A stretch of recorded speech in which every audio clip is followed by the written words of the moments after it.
for a girl since our second son was born 2 years before. This is a special report from CBS News. TWA Flight 355 to Chicago carrying 86 passengers and 7 crew members has been hijacked. I opened my eyes to hear the 11 o'clock news coming from our bedroom.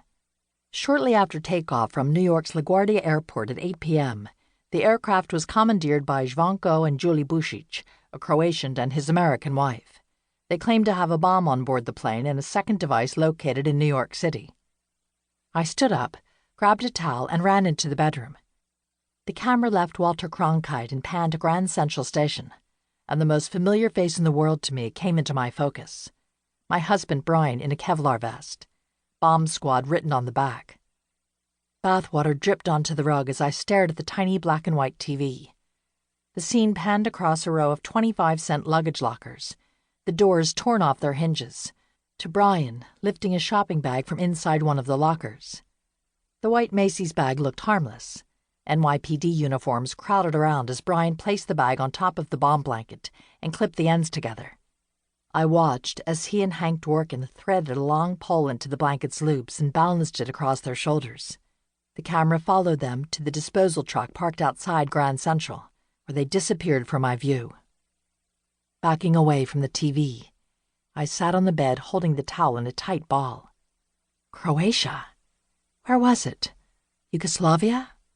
Stay calm, I told myself. Brian worked hundreds of bomb cases. All of them were dangerous. He always assured me he never took risks. Don't panic.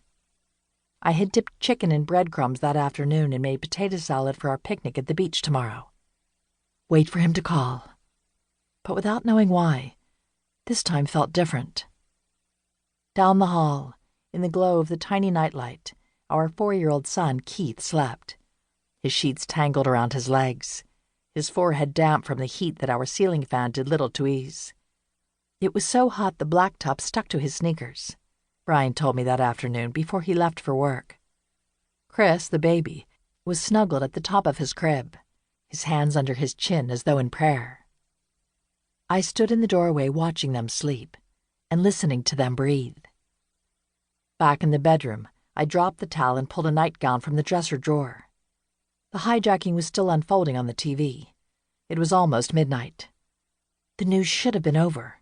Brian should have been on his way home.